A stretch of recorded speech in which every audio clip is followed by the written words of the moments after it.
होली की आत्मा। बचपन से शहर में रहने वाला मनोज इस साल होली की छुट्टियों में अपने गांव दुर्गापुर वापस आता है, जहां उसे देख पूरा गांव खुशी से झूम उठता है। जब गया था तब इतना सा था और अब देखो कितना बड़ा हो गया है। हाँ सरपंच जी, जब मैं गया था तब आप भी बहुत जवान थे और अब देखो कितने बूढ़े हो गए हैं आप। चला चलो बढ़िया है। बच्चा घर वापस आ गया। इसी खुशी में आज रात पार्टी होगी। क्या बात है, गांव में भी पार्टियां होने लगी। वैसे अगर पार्टी की बात है तो आज क्यों सीधा होली पार्टी करते हैं। होली पार्टी की बात सुन चहल पहल में अचानक सन्नाटा छा जाता है, जिसे देख मनोज को कुछ अजीब लगता है। लेकिन तभी सरपंच बात पलट देता है। अब बहुत देर हो गई, चलो सब अपने घर चलो, पार्टी के बारे में कल सोचेंगे। मनोज भी मम्मी पापा के साथ घर आ जाता है, पर होली पार्टी और उस पर पूरे गांव की खामोशी वाली बात अभी तक उसके जहन से निकलती नहीं। पापा, होली पार्टी की बात पर सब चुप क्यों हो गए थे? अरे होगी उनकी कोई अपनी बात। मुझे गांव की पंचायत ही थोड़ी पता है।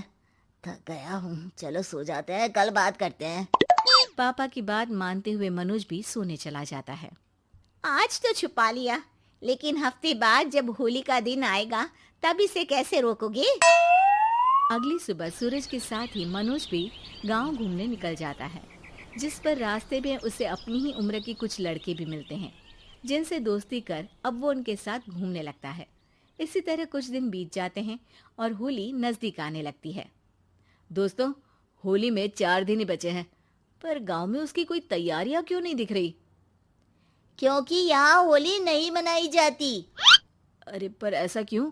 वो राजा भूषण। अरे तुम 4 दिन के लिए आए हो, क्या इतना सोच रहे हो? चलो कुछ खाने चलते हैं। इसी के साथ एक बार फिर होली की बात को टलते हुए देख मनोज को शक होने लगता है। वो घर पहुंचते ही इंटरनेट पर अपने गांव और राजा भूषण के बारे में जानकारी निकालने लगता है। क्या? मुझे आज तक ये नहीं पता था। ऐसा कैसे? किसी ने मुझे कुछ बताया क्यों नहीं? सारी जानकारी लेने के बाद मनोज गांव वालों या अपने मम्मी पापा से कुछ पूछे बिना खुद ही उसकी सच्चाई के बारे में छानबीन करने लगता है, जिसके चलते वो राजा भूषण की हवेली में पहुंचता है। वाह, क्या हवेली है यार। पर क्या यहाँ सच में कोई भूत है?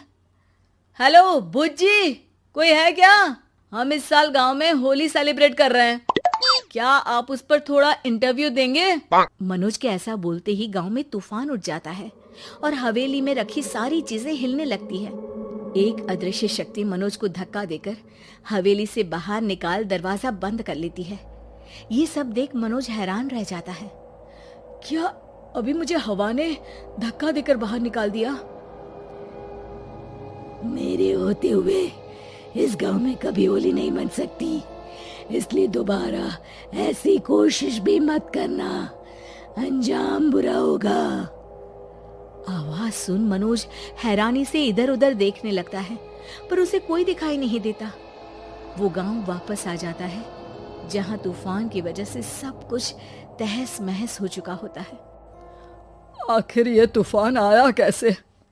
ना ऐसा कोई मौसम था और ना ही हमने होली का त्योहार मनाने की बात की थी। सरपंच की बात पर कोई रिएक्शन दिए बिना मनोज चुपचाप अपने घर चला जाता है।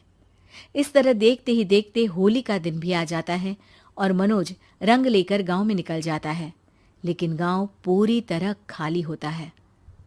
अरे त्योहार का दिन है, धूमधाम की जगह मातम क्यों मनाया हुआ है? मनोज की आवाज सुन सब अपने घर की खिड़कियां खोल के घर के अंदर से ही उसे वापस जाने के लिए कहने लगते हैं, पर वो किसी की नहीं सुनता। तुझे पहले भी समझाया था, अगर होली खेलने की कोशिश भी की तो अच्छा नहीं होगा। अरे बात मान लो बेटा, तुम्हें सच नहीं पता। मुझे सब पता है। सालों पहले इस राजा ने एक अंधविश्वास फैलाया और आप लोग आज तक उसे मानते आ रहे हो। अरे बेटा, जब तुम पैदा भी नहीं हुए थे उससे भी बहुत पहले से इस गांव पर होली का श्राप है।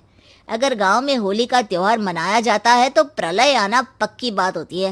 राजा भूषण इस सब में नहीं मानते थे और त्योहार मनाने लगे, जिसके चलते होली वाले ही दिन पहले उनके बेटे की और फिर उनकी मृत्यु हो गई। तभी से गांव की रक्षा के लिए उनकी आत्मा उस हवेली में रह रही है। सबकी बातें सुन मनोज उलझन में पड़ जाता है।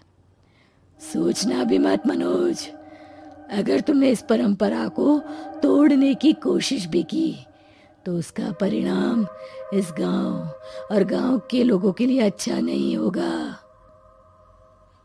मुझे भी यकीन नहीं हो रहा कि आप लोग एक बेतुकी बात को मानकर सालों से रंगों के त्योहार को मातम की तरह मनाते आ रहे हो। मनोज किसी की कोई बात ना मानते हुए पूरे गांव में रंग बिखेर देता है, जिसके तुरंत बाद वहां तूफान के साथ बिजलियां गरजने लगती है। अचानक मौसम में ऐसा बदलाव देख जहां मनोज कंफ्यूजन में आ जाता है, वहीं गांव वाले डर से सहम जाते हैं।